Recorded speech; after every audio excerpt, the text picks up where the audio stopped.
Welcome back to On Texas Football. I'm Jeff Howe, joined by Bobby Burton. Special Saturday night edition of On Texas Football, brought to you by Laura Baker. We'll tell you a little bit about Laura Baker here in just a moment. But Bobby, so much going on the 40 acres today. Let's start with spring practice. Spring practice is done. It's in the books. Normally we'd be talking about a spring game, but we didn't get to see anything today. But it was a back to teaching, back to basic spring for Sark, and not only good to see the offense doing things, Bobby, but really good to know that Ryan Wingo apparently ended spring ball on a high note after his hamstring injury. Yeah, absolutely. I had talked to some people were at practice a little bit this morning. Ryan Wingo actually one of the highlight plays of the day with a long touchdown pass, kind of punctuated spring practice. But really, Jeff, I think a couple of things that I want to hit on about today. Number one, a ton of recruits on campus. Like legit big time elite recruits at the high school level. Derek Cooper, the nation's number one running back on campus. Half a dozen elite defensive linemen from everywhere from Florida to Alabama and parts in between, a couple of Californians. It was a star-studded day. They got to see Texas practice this morning. And so that was a good thing. But really for spring overall, and we talked about this, it was more of an OTA style. Spring practice for Texas. And so when you try to sum it up a little bit, it was a little bit different than normal, but Texas did not, I would say that they practiced hard, but, Sark made sure guys got time off. He made sure they had time to rest and recover, whether it's DeAndre Moore or Derek Williams and those guys. It felt even Trey Wisner got less time because his body's just still, getting back from, all those carries this year. Yeah. And so I feel like we may be moving into a different type of spring going forward. Sark said that, but his actions backed up his words this year. And I think that that's something that we're going to have to get used to at the Fan Appreciation Day today. I think it would have been great if they would have spring game, though. I got to be honest. I think that while it was a great thing that they did, Chris Del Conte and folks getting people out there, getting autographs from the kids and Sark and everybody else before that A&M baseball game, I still think putting the football on the field at some level and giving fans a taste of what the team looks like in the spring needs to come back in some fashion. I'm not saying I have the right answers or what it should be, but it felt like it was missing a little something today, in my opinion. But overall, I think Sark's going to tell you that it was a successful spring. He got a lot of young players, like 23 new faces, I think it was, a lot of reps this spring, and very excited about where they go from here. Again, Arch Manning, I think another thing I want to say is one of the overriding themes of this spring has been that it's been his team from the get-go. And Jeff, it was I was told it was his team again earlier today. Bobby, I think for me, and by the way, we'll hear from Sark on Monday. OTF will be at Touchdown Club of Houston luncheon, their annual UT Spring luncheon. We will be there, so we'll have everything you need to know from there. But Bobby, I think with the way Sark broke it down, I think a byproduct of that ended up being the freshmen got a different introduction to college football than freshmen would normally get during the spring. And whether it was Nick Brooks or James Simon or any of those receivers, and even you go over to the defense, Bobby, we knew this freshman class was talented. I didn't expect the number of guys we kept hearing about where the staff is thinking, hey, this guy's got a chance, or this guy might be able to help us. Whatever the positive reviews were, I didn't expect that much of an impact from the freshman class. You think that was a byproduct of OTAs, or you think that was intentional on Sark's part to really kind of figure out what this number one ranked class can bring to the table as soon as possible? Man, maybe a little combination, right? I don't think it has to be one or the other. Justice Terry apparently had a really good spring, and Cade Phillips, Grayson Littleton may have been the surprise of the spring in the secondary. Dalen McCutcheon, you mentioned the receivers. He came in and, for lack of a better term, he kind of outshone the guys rated ahead of him at receiver. Parker Livingstone, even though he's not a freshman, he had a really good spring. And James Simon, you mentioned him. Hey, look, KJ Lacey had a good spring, a young quarterback out of Mobile. So I think that Sark wanted to get back to teaching because he had so many fresh faces, and he probably accomplished that. I probably even got to mention Lance Jackson. I mean, they really they really did bring in a very, very talented group. It was the number one ranked recruiting class in the country for a reason.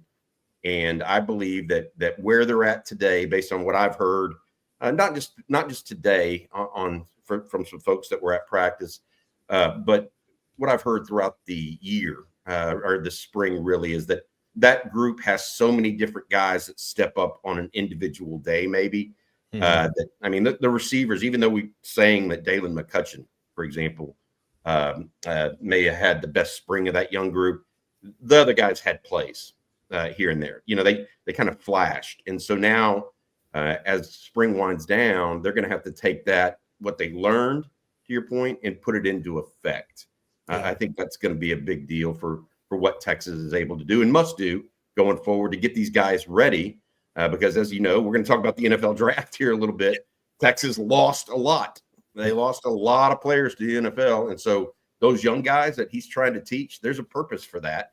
Texas is losing for the second consecutive year double-digit guys to the NFL. And I think it's going to be interesting to see where that goes.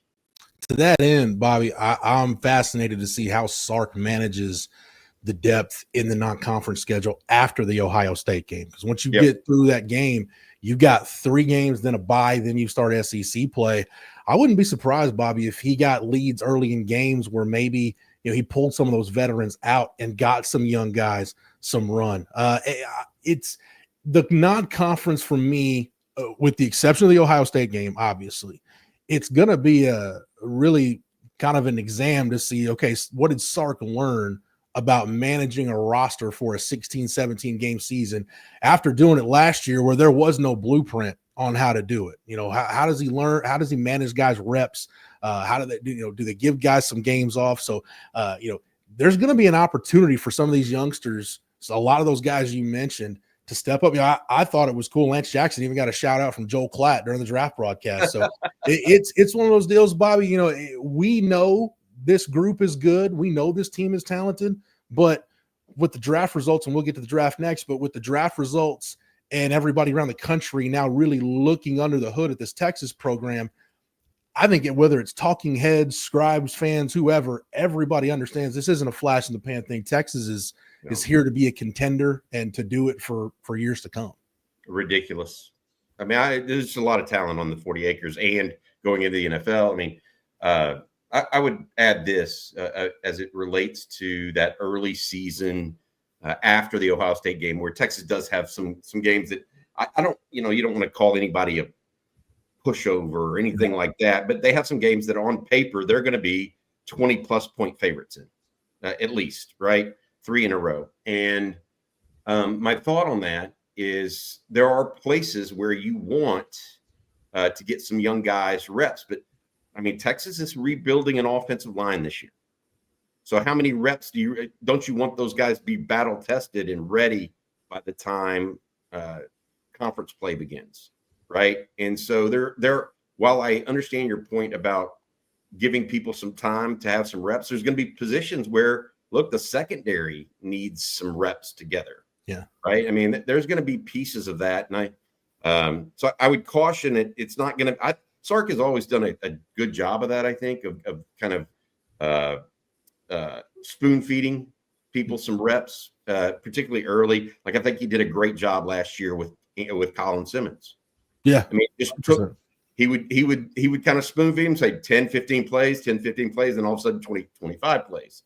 And it kind of crescendoed there at the end of the year where he's, ends up being National Freshman of the Year. I think Sark does a great job of that typically, and his staff does too. They're going to have to find ways to do that at receiver this year with that talented group. They're going to have to find a way to do it maybe at defensive end with Justice Terry and Lance Jackson, in the secondary where you want to get Kobe Black some playing time, and you don't know whether Jalen Gilbo is going to stick at corner or nickel. There's a lot of pieces to that I think we're going to probably follow over the next 3 months prior to August 30th. So we'll see how that goes. I do agree with you. The offensive line is one of those positions where it's different. And even you go back to year one when they weren't very good, Sark and Kyle Flood, very little rotation along that offensive line. Unless they've had an injury, the backups period haven't played a ton. So we'll see what happens, how those reps get. I wouldn't expect that to change much. Bobby, before we talk about the draft, let everybody know about our sponsor for this edition of On Texas Football, and that's Laura Baker. Yeah, absolutely. Laura Baker is our friend that is a realtor here in the Austin area with the Andy Allen team of Keller Williams. Later tomorrow, she has a open house on Sunday from 2 to 4 p.m., 9509 Woody Ridge. That's 9509 Woody Ridge. Make sure you make it out there if you're looking around for housing in the Austin area. Again, Laura Baker, you can reach her at laura@andyallenteam.com or 512-784-0505. That's 512-784-0505. Nobody knows Austin real estate like Laura Baker, a lifelong Austonian and a Longhorn through and through. That's Laura Baker at Andy Allen Team. Bobby, there are so many superlatives from this NFL draft, so many records broken, notes to mention. But at the end of the day, bottom line, with Quinn Ewers bringing up through his draft slide ended in the 7th round, going to the Miami Dolphins, which was interesting because for two reasons. One, Chris Greer, the GM, and Mike McDaniel, the head coach, both watched him throw, not at this pro day, but last spring's pro day. And there was a big hubbub about Quinn skipping his media availability after pro day. Well, he did it because he had a meeting with the team. That team he was meeting with was the Miami Dolphins. So there was clearly some interest. Bobby, a school record 12 Longhorns drafted, 3 in the first round. First time we've seen that since 1986 in the top 100. Last year, it was the first they had their 11 to tie the school record a few picks earlier with Hayden Connor going number 211 overall to the Cardinals. Bobby, just a banner year for Sark. It's nice to see what this program looks like when there's a little player development going on. It makes me feel good when you see guys like Gunnar Helm and Barron Sorrell go back-to-back in the 4th round. Yeah. Neither one of those guys entered Texas thinking that they were going to – I mean, they probably had faith in themselves and their families and all that stuff. They certainly did. But my point is they weren't among the top 250 recruits in the country. They weren't 4 stars. But you know what they were? They were 5-star workers. And they maximized their talent, and they were developed, and they developed themselves. You know, I do give Sark and Torrey Becton and their staff an enormous amount of credit for what's going on in Austin, okay? But I also give an enormous amount of credit to Barron Sorrell and Gunnar Helm and players like them that take the opportunity that they have and make something of it. I think that helps. I think the culture at Texas is very real, and it's one of hard work. I mean, Jahdae Barron, as we see hit the scroll on the bottom of the screen go by, he's another example, Jeff. I mean, Jahdae Barron, I don't know if you were just talking about athletically that he would be a top 20 pick in the NFL draft. But how hard did he work off the field with film study, with, understanding the nuances of the game? Those things, in my opinion, are part of what culture is at Texas, if that makes sense. It's not, we work. It's not this kumbaya type of thing. It's working hard to an end and then making that a reality. And so I'm very pleased for it. The 2 guys I think that didn't get drafted that could have, Jake Majors, the center, most starts in the history of the University of Texas in football. Yeah. I think you said before we went on air, you said he signed with the Bucks today. Yes, Bucks is a free agent. Yes. Okay. And then the other one is Isaiah Bond, who frankly has had off-field issues of his own demise, and I think that it's just, for me at least, Jeff, it's very rewarding to have watched Steve Sarkisian take over this program 4 years ago. And I've been one of those guys that has been at the forefront of complimenting Steve Sarkisian for what he's put together. And to see the NFL draft play out like it has, my hat's off to him. I think Texas fans know it and they see it intuitively, but this is a marker of reality, right? The NFL draft, there's me and my friends watched a lot of the NFL draft together.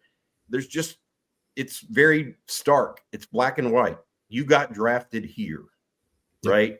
So like, and I say that Quinn Ewers, for example, Quinn Ewers may have been the number 1 ranked recruit in the country and all this other stuff when he signed with Ohio State out of high school, but he was drafted in the 7th round. So now that's a very stark, maybe he wasn't as good as some people thought he was coming in, but he obviously led Texas to 2 national semifinals. So I'm not one of those guys that sit here going to go in that direction, but I feel very strongly that Texas is headed so much in the right direction, and the proof is in the pudding. It's not me or you or some talking head out there, oh, Texas is good again. Bullcrap. And they went to 2 national semifinals, and they've had back-to-back double-digit NFL draft picks. They're freaking good. Don't tell me part 1 was because they were in the Big 12, and part 2 they got an easy SEC schedule. That's bullcrap. Texas is a very loaded roster right now, and we'll see how it goes. By the way, I see that number right there. I see Vernon Broughton's name going across the screen. Of all of the picks for Texas in the last 3 days, that was the most surprising for me. Where he went was the most surprising, and it was a great story with Bo Davis being the one to give him the call as well. So. The cool thing for me, Bobby, is to think about when some of these guys were recruited. Like I remember I was at Big 12 Media Day sitting in AT&T Stadium the day Vernon Broughton committed to Texas and thinking, man, this is the kind of guy you need that helps you beat an SEC team. This is a guy that helps you, not only get into but compete in the college football playoff. And here we are, he and Alfred Collins, both top 100 picks. I think this draft is a really good snapshot, like you said, of player development under Sark, because Sark talks about that process. The process works for so many different guys. If you come in as a highly rated guy like Kelvin Banks and you're 3 and out to the NFL in a 1st-round pick, the process clearly worked for him. The process worked for guys like Jahdae Barron and Alfred Collins and Vernon Broughton that came back for that extra year. Hey, you might have been drafted this spot last year. Look how much better your draft position was, how different your future is now after coming back that 1 extra year. And it works for guys like Barron Sorrell and Gunnar Helm, who, like you said, Bobby, 2 of the lowest rated guys in that 2021 signing class that I never thought Barron Sorrell or Hayden Connor or Gunnar Helm were going to be multi-year starters at Texas. But those guys were self-starters, got the most out of what the good Lord gave him. And I'll leave you this, Bobby, with the draft, and it bleeds into what Texas has gone through under Sark. You look at that 2021 recruiting class, and with the exception of Xavier Worthy, all of those other guys were recruited by and signed at Texas under Tom Herman.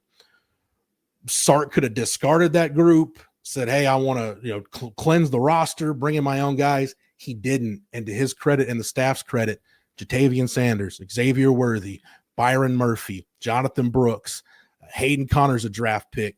Like I said, Barron Sorrell's a draft pick.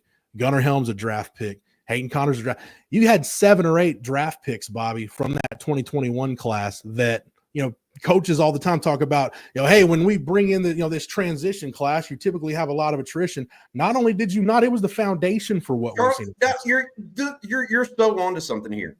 Okay. Charlie Strong and Tom Herman blew guys out of the program the minute they got there. Mm-hmm. Blew them out. Okay. If they weren't recruited by. I think you're very much onto something. Coaches are given situations, and sometimes you make the most of what you got. And he put everything he had into those guys, and those guys, I keep going back to Gunnar Helm because it's somebody I know a little bit, or his dad I know a little bit, and plenty of options for him to go somewhere else, do something different. Yeah. Bright guy, doesn't have to play football necessarily to be a success in life, and all that. But Sark put into him, and he kept going. And even though JT Sanders was ahead of him on the roster in the same class, head down, and now he's gonna, now he gets a chance to go be a Tennessee Titan. He'll join Tavondre Sweat. The other thing I was going to say that I wanted to mention, this makes 3 consecutive years where Texas has had 2 defensive tackles selected in the NFL draft. Okay, so Mora Ojomo, Keandre Coburn, 3 years ago, or 2 years ago now. A year ago, Byron Murphy, Tavondre. So this year, Vernon Broughton and Alfred Collins, all defensive tackles. SEC's a line of scrimmage league. Texas putting out line of scrimmage guys right now. And hopefully that continues on as we look forward here. But I'm a big believer, Jeff, in what Texas is doing on the football field and in recruiting and in the transfer portal. So we'll see how that plays out. Also, want to mention before we get going here, Jeff, Texas baseball. Yeah. The Longhorn baseball team won another one by the skin of their teeth today, 3-2. That makes 2 consecutive one-run wins over Texas A&M. So Texas wins this series. They'll play the last game tomorrow, but Texas has officially won this series. What does the Texas have? A 4-game lead now in the SEC in baseball? I mean, it's ridiculous how well Jim Schlossnagle's team is playing and battling as they continue to lose starter after starter. They lost their Friday starter, and then they lost Max Ballou before that. Baseball team doing pretty well right now, too, for the Longhorns. Yeah, they had a 4-game lead on Arkansas going into today, and Arkansas is actually in Gainesville playing Florida.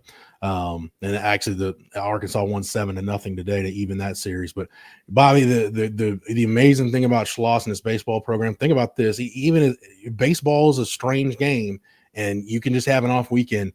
This team has not lost a weekend all season. They've either won a series, won on neutral fields, or swept every single weekend.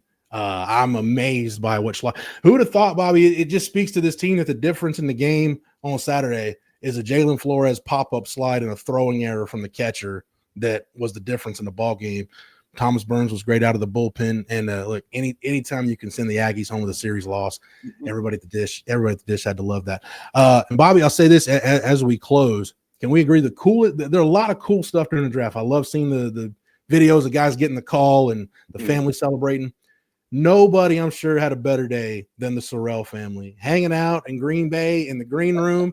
And not only do you get drafted, but Roger Goodell comes out to announce your pick, and you get picked by the Packers. You get this big ovation. I hope that's the start of a really, really good NFL career for Barron Sorrell. Yeah, and congrats to his dad, Barry Sorrell, who visits with us from time to time here in the chat room and stuff. I know. Look, 12 guys get drafted. The University of Texas. Jake Majors already has an undrafted free agent deal, waiting to see what happens with Isaiah Bond as kind of we speak here.